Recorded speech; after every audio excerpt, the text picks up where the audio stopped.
Just 1 minute ago, a revelation erupted from within the royal inner circle, one so unexpected, so deeply personal, it threatens to rewrite the meaning of the coronation itself. Princess Anne, the monarchy's most disciplined and silent enforcer, has broken ranks. And what she revealed isn't just controversial, it's devastating. Because this time, the crown won't honor the king. It will honor Diana. Before we go deeper into what this really means for the royal family, make sure to subscribe so you don't miss a single update. And in that single breathless moment, everything shifted, not gradually, not carefully, but all at once, as if decades of controlled silence had finally cracked under a pressure no one could see, but everyone could suddenly feel. There had been no warning, no subtle hint, no carefully planted narrative to soften the impact. It came abruptly, cutting through the rigid choreography of royal messaging like a blade. Those inside the palace didn't react with outrage at first, they reacted with disbelief. Because Princess Anne does not misstep. She does not improvise. She does not speak unless every word has been weighed, measured, and justified. And yet this felt different. Senior aides, long trained to anticipate every possible disruption, found themselves caught in a rare and dangerous state uncertainty. Not because they didn't understand what she said, but because they couldn't understand why she said it now. What made it even more unsettling was the unmistakable emotion behind it. This was not a calculated press line dressed in diplomatic language. This was something raw, something deeply personal, something that seemed to bypass protocol entirely and go straight to the heart of a long-buried truth. Because in placing Diana at the center of the coronation narrative, above Charles, above Camilla, Anne didn't just disrupt tradition. She challenged it. She reframed the entire meaning of the ceremony, turning what was meant to be a celebration of power into something far more complicated, a reckoning. And within seconds, the machinery of control began to move. Quietly, urgently, almost desperately. Calls were made. Statements were drafted and then redrafted. Certain conversations were abruptly cut off while others intensified behind closed doors. The royal press network, usually so precise and coordinated, scrambled to contain something that refused to stay contained. Because this wasn't just a leak or a rumor, it was a declaration, and it carried the weight of someone who had never needed attention to command it. But outside those walls, the reaction followed a completely different rhythm. It didn't wait for clarification. It didn't pause for context. It erupted. Within minutes, Diana's name surged back into public consciousness with a force that felt almost inevitable, as if it had been waiting for exactly this moment to resurface. Support flooded in, fierce and emotional, colliding with confusion and outrage in equal measure. Some saw it as justice long overdue. Others saw it as an unprecedented fracture within the monarchy itself. And in the middle of it all, one question began to echo louder than the rest: why now? Because timing in the royal world is never accidental, especially not for someone like Anne. She had spent a lifetime avoiding the spotlight, mastering the art of restraint, becoming the one figure everyone trusted to uphold the system without bending it. So why would this be the moment she chose to break that pattern? Why would she risk destabilizing the very institution she had spent decades protecting? And perhaps most unsettling of all, what did she know that the public didn't? Because this wasn't a spontaneous outburst, it was the culmination of decades of silence, restraint, and something far more powerful simmering beneath the surface. For decades, Princess Anne has been the monarchy's unshakable, constant, loyal, composed, and fiercely private. She never chased headlines. She never played emotional politics. But behind that discipline lies a history few truly understand. A history that may explain why she chose this moment to break her silence, and why Diana's name still echoes louder than anyone expected. Because long before this revelation sent shockwaves through the palace, Anne had already built a reputation that made such a moment feel almost impossible. She was never the one people watched, not the one the cameras followed, not the one the headlines chased. While others within the royal family became symbols of fascination, controversy, or admiration, Anne remained something else entirely: consistent, controlled, almost immovable. And that consistency became her power. She was trusted not because she spoke, but because she didn't. She upheld tradition not through grand gestures, but through quiet, unwavering discipline. In a world where perception could shift overnight, Anne was the one figure who never seemed to change. But stability often hides tension, and within the carefully maintained structure of the monarchy, there were fractures small, subtle, rarely acknowledged, but always present. Among them, the dynamic between Anne and Charles carried a weight that was never openly discussed, yet quietly understood. It wasn't conflict in the traditional sense. There were no public disagreements, no visible clashes, but there was a difference in perspective, in temperament, in how each of them understood duty and responsibility. Where Charles often struggled under the emotional expectations placed upon him, Anne adapted by distancing herself from them entirely. She didn't bend under pressure, she absorbed it. And then Diana entered that world, and everything shifted in ways few were prepared for. While others saw Diana as a symbol of renewal or disruption, Anne saw something more complex. She saw someone stepping into a system that demanded silence while punishing vulnerability. And perhaps more importantly, she saw how unprepared that system was to handle someone who refused to disappear into it. Diana's presence didn't just challenge the monarchy, it exposed it. The expectations, the rigidity, the unspoken rules that governed every action. And Anne, watching from within, understood the cost of those expectations better than most. There were moments, quiet, easily overlooked moments where Diana's struggles became impossible to ignore. Moments that didn't make headlines, moments that weren't recorded or repeated, but were felt by those who were close enough to witness them. And while others maintained distance, whether out of obligation or self-preservation, Anne's response was different. Not outwardly, not in a way that would disrupt the carefully maintained order, but internally. There was an understanding there. A recognition of something deeply unfair, deeply human, and deeply unresolved. That quiet empathy became something Anne carried without ever expressing it, because expressing it would have meant breaking the very code she had lived by her entire life. Loyalty to the crown was not optional, it was absolute. But loyalty to the truth, that was something far more complicated. And over time, those two forces, duty and truth, began to pull in opposite directions, creating a tension that could not remain buried forever. So when Anne finally spoke, it didn't come from nowhere. It came from years of observation, years of restraint, years of holding back something that had never fully settled. And in that moment, when Diana's name was placed at the center of the coronation narrative, it wasn't just a decision, it was a release. A quiet, controlled release of something that had been building for far longer than anyone realized. Because to understand Anne's decision, we must revisit the one figure the monarchy tried to move past but never truly could. They said time would soften her memory, that the monarchy would evolve, move forward, rebuild. But Diana never faded, she transformed into something far more powerful. A symbol, a ghost in the palace corridors. And now, as her name resurfaces at the heart of the coronation itself, one question becomes unavoidable. Did the monarchy ever truly escape Diana, or has it been orbiting her legacy all along? Because despite every effort to close that chapter, to carefully shift attention toward continuity and stability, Diana never became history, she became something far more enduring.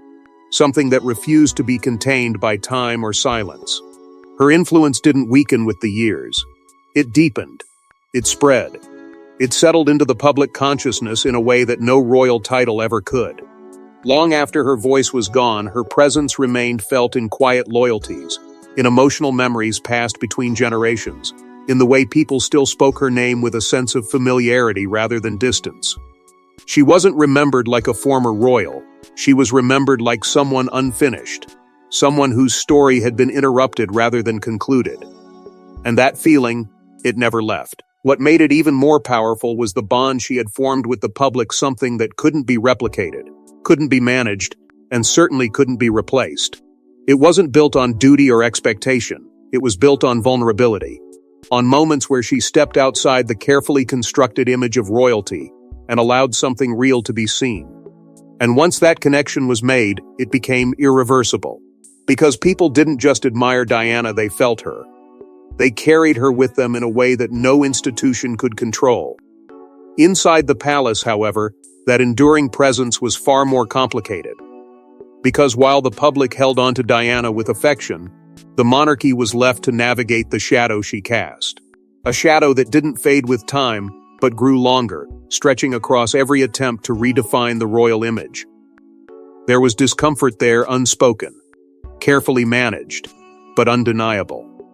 Because Diana represented something the monarchy struggled to reconcile: authenticity in a system built on control, emotion in a structure designed for restraint, and every time her name resurfaced, it disrupted the narrative that had been so carefully rebuilt.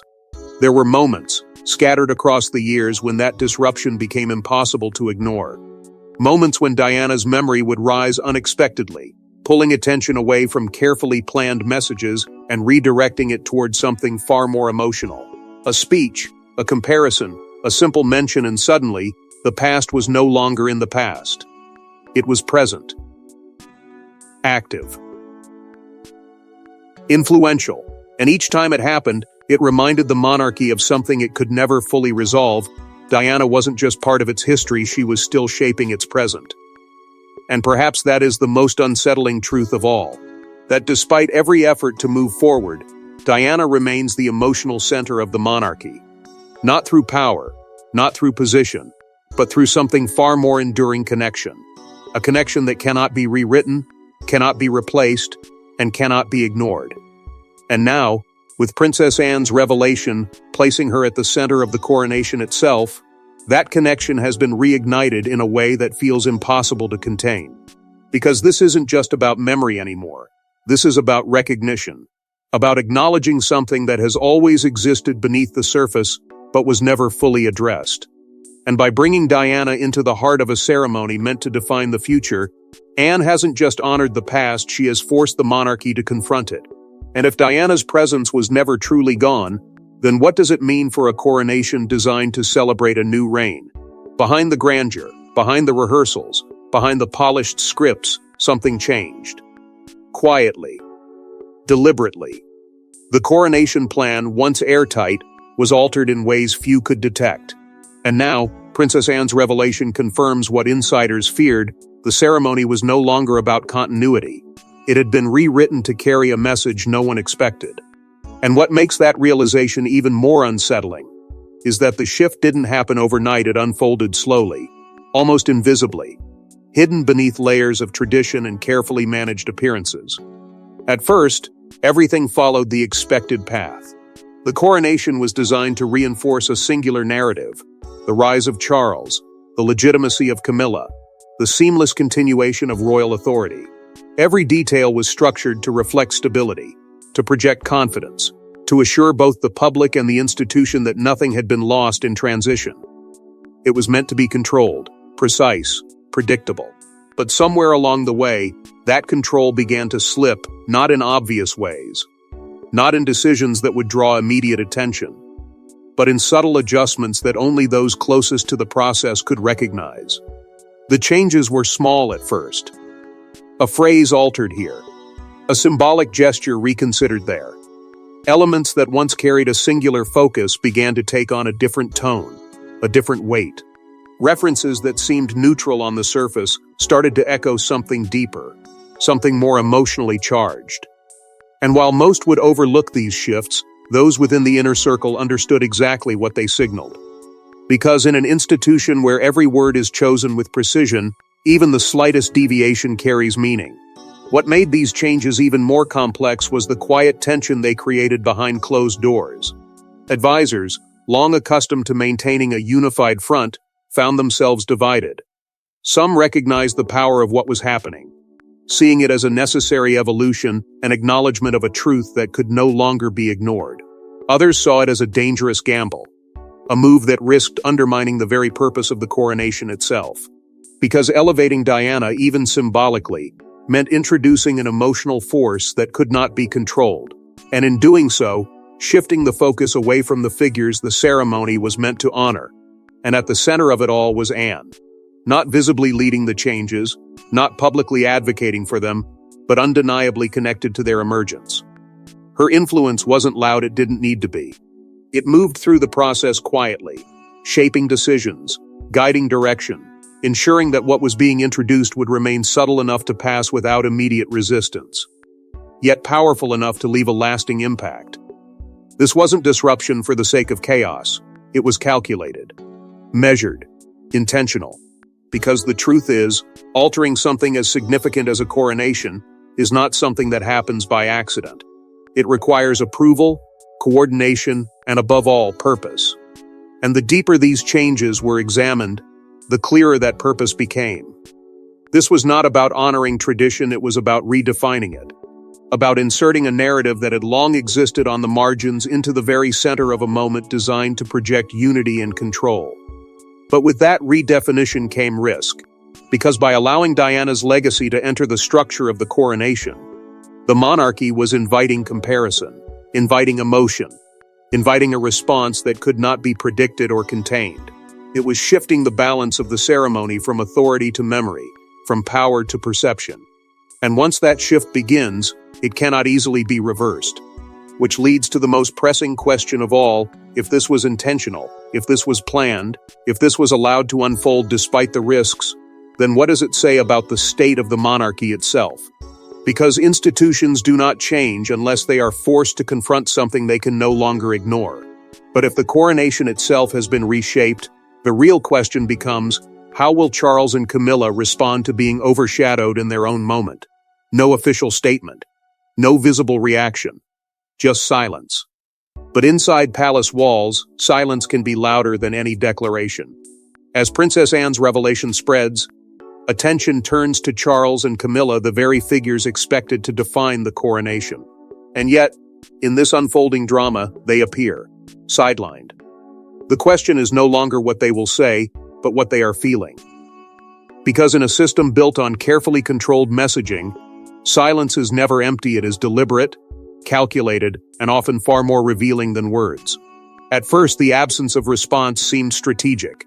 A pause, a moment to assess, to regain control, to decide how best to contain a narrative that had already begun slipping beyond reach. But as minutes stretched into hours, and hours into an uneasy stillness, that silence began to take on a different meaning. It no longer felt like control, it felt like pressure. The kind that builds quietly, invisibly, until it becomes impossible to ignore. Inside the palace, communication tightened. Conversations became shorter, more guarded.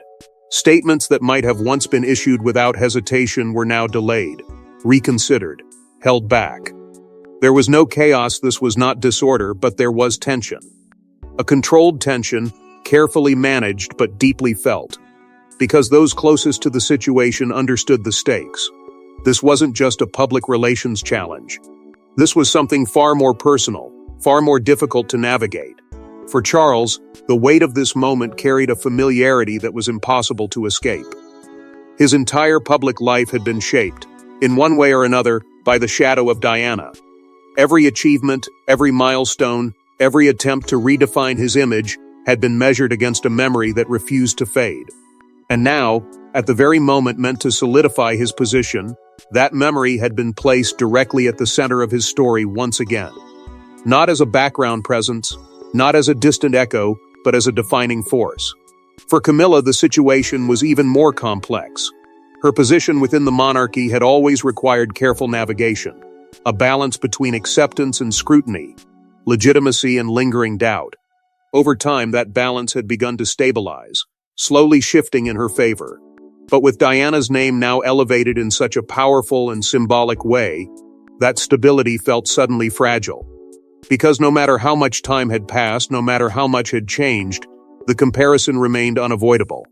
And yet, neither of them spoke. Not publicly. Not immediately, which raises the possibility that this silence is not hesitation but strategy. Because responding too quickly could risk amplifying the situation, drawing even more attention to a narrative that is already gaining momentum. Silence, in this context, becomes a shield, a way to wait, to observe, to allow the moment to pass without directly confronting it. But silence also has a cost, because in choosing not to respond, they are allowing others to define the story in their place. And that may be the most significant shift of all. The loss of narrative control at a moment where control is everything. The coronation was meant to be a carefully orchestrated reaffirmation of authority, a moment where every detail reinforced a singular message. But now, that message is no longer theirs alone to shape. It is being influenced, redirected, and perhaps even redefined by forces they cannot fully manage, which leaves an unsettling question lingering beneath the surface if this silence continues. If no clear response emerges, then what fills the space it leaves behind? Because in the absence of a controlled narrative, something else will inevitably take its place.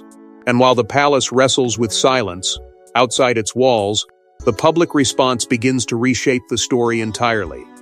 Within minutes, the world reacted. Not with confusion, but with emotion. Diana's name didn't just trend, it ignited something deeper. A wave of loyalty, grief, and unfinished connection surged across generations. And suddenly, this wasn't just a royal announcement. It was a cultural moment. One that threatens to redefine who the monarchy truly belongs to, and whose legacy it cannot escape. Because what began as a single revelation inside palace walls had now escaped into something uncontrollable, something raw, something that no institution, no matter how powerful, could fully contain. The reaction wasn't gradual.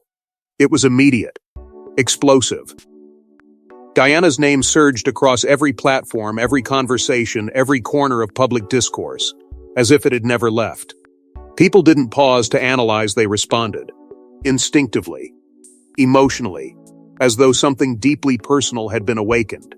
And in that response, it became clear that Diana was never just a figure of the past. She was still present, still relevant, still capable of uniting millions in a way that no current royal narrative could replicate. What made this moment even more powerful was the overwhelming sense of support that followed. Not cautious approval, not measured agreement, but a surge of voices, loud, passionate, unwavering, insisting that honoring Diana was not only justified, but necessary. For many, this wasn't about protocol or tradition. It was about recognition. About finally acknowledging a truth they had carried for years, that Diana's impact on the monarchy, and on them personally, could never be replaced or rewritten. And then came the stories. Personal, emotional, deeply human. People began sharing what Diana meant to them not as a royal figure, but as someone who had made them feel seen, understood, connected. These weren't distant memories. They were vivid, immediate, alive, passed down from one generation to the next, carried forward as something more than nostalgia, something closer to identity. And as these voices grew louder, they created a narrative that no official statement could compete with. But alongside that support came something else, something sharper, more confrontational. Old criticisms, long buried beneath years of careful image rebuilding, began to resurface. Questions that had once been softened or redirected now returned with renewed intensity, aimed directly at Charles and Camilla. Not as individuals alone, but as symbols of a chapter the public had never fully reconciled. And with Diana's name now placed at the center of the coronation, those unresolved tensions were no longer dormant, they were active again. What emerged from this was a clear divide, not just in opinion but in perspective. Older generations, more accustomed to the structure and continuity of the monarchy, viewed the moment with caution, even discomfort, while younger voices, less tied to tradition and more driven by emotion and authenticity, embraced it fully. To them, Diana wasn't just part of royal history, she was the defining figure, the one who made the monarchy feel human. And in that contrast, a deeper shift began to reveal itself. Because increasingly, the public was no longer looking to the crown for authority, they were looking for connection. And in that search, Diana stood alone, framed not just as a beloved figure, but as something greater, the true Queen of Hearts, a title that carried no official weight, yet held more emotional power than any crown ever could. And as that perception spread, it began to reshape the narrative in ways the monarchy could not easily reclaim. Because once the public takes ownership of a story, it no longer belongs to the institution it originated from. It evolves, it grows, it moves beyond control. And that is exactly what is happening now. The monarchy, once the sole architect of its image, is now watching as that image is redefined in real time, driven not by protocol, but by sentiment. But as public support grows louder, the deeper question remains, was this truly about honoring Diana? Or something far more strategic? Was this an act of loyalty, or a calculated reckoning decades in the making? Princess Anne has never been impulsive. Every move she makes is deliberate, measured, precise. Which raises a chilling possibility: this revelation wasn't emotional, it was intentional. And if that's true, then honoring Diana may not just be symbolic. It could be a message directed at the very heart of the monarchy.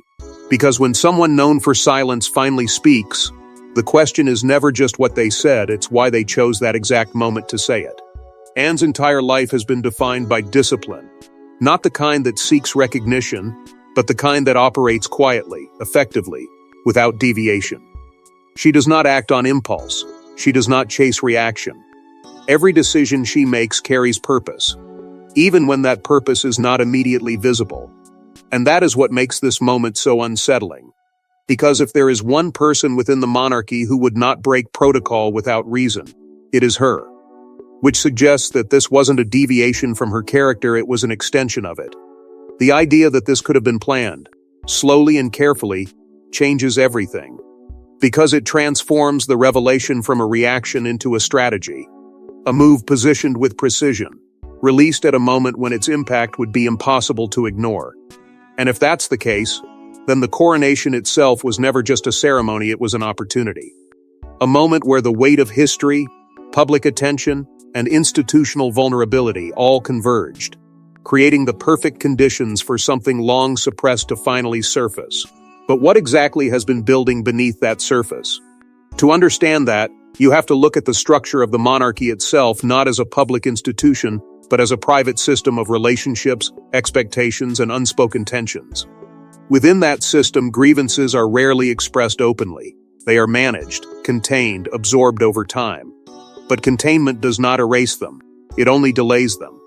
And in a family where duty often outweighs emotion, those unresolved tensions can grow quietly, shaping decisions in ways that are never publicly acknowledged.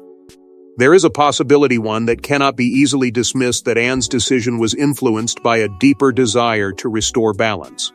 Not in a dramatic or confrontational way, but in a controlled, deliberate manner. By placing Diana at the center of the coronation narrative, she may be attempting to correct something that has long felt unresolved. Not to disrupt the monarchy, but to stabilize it. Because ignoring the past does not protect the future, it weakens it. And in that context, Diana becomes more than a memory. She becomes a symbol, not just of what was lost, but of what still holds the monarchy together in the eyes of the public. A unifying figure in a time of division. A source of trust in an institution that often struggles to maintain it. By elevating her, Anne may not be challenging the monarchy, she may be trying to anchor it to something the public still believes in. But even if that intention is rooted in preservation, the implications are impossible to ignore. Because introducing such a powerful symbol into a moment of transition inevitably shifts the balance of power. It changes the narrative. It challenges the hierarchy. And in doing so, it raises a possibility that feels both subtle and profound, that this is not just a gesture of remembrance, but a quiet form of resistance. Not loud, not confrontational, but unmistakable. A signal that something within the monarchy is changing. That the rules that once governed it without question are no longer as absolute as they once seemed. And that even those who have upheld the system for decades may now see the need to reshape it from within. And if this was a message, then the final question becomes unavoidable: what happens to the monarchy when its own foundations begin to shift? The crown was meant to represent continuity, stability, control. But what happens when its most powerful symbol is no longer the king, but a memory the institution once tried to move beyond? Princess Anne's revelation has done more than disrupt a ceremony, it has exposed a truth the monarchy may never fully contain. Because now, the future of the crown may depend on a legacy it cannot control. And as that realization settles in, the coronation itself begins to feel less like a celebration of power and more like a moment of reckoning, quiet, heavy, and impossible to ignore. What was once designed to be a triumphant transition has taken on a different tone entirely. The anticipation surrounding the ceremony is no longer rooted in tradition alone, but in reflection, in questions that were never meant to be asked at such a critical moment. Because instead of focusing solely on the rise of a new reign, attention has shifted toward something far more complex, the past that refuses to stay buried. And in that shift, the meaning of the coronation begins to change. It is no longer just about who wears the crown, but about what that crown represents in a world that no longer accepts silence as strength. At the center of that transformation stands Diana, not as a figure of history, but as a force shaping the present and perhaps the future. Her legacy, once something the monarchy tried to carefully manage, now feels unavoidable. It has moved from the edges of the narrative to its very core, influencing how the institution is perceived, how it is judged, and how it must evolve. Because in a time where authenticity holds more value than tradition, Diana represents something the monarchy cannot replicate but also cannot afford to ignore. And with that shift comes a subtle weakening of the structures that once defined royal authority. The hierarchy remains, the titles remain, the ceremony remains, but the control over narrative, over perception, over emotional connection, that is beginning to slip. The public is no longer passively observing. It is actively shaping the story, deciding what matters, choosing which voices to elevate. And in that environment, the traditional power of the crown begins to feel less absolute, less untouchable, more dependent on something it cannot fully command: trust. That trust is no longer tied to protocol or position. It is tied to something far more fragile and far more powerful: authenticity. The ability to connect, to be understood, to feel real in a system that has long been defined by distance.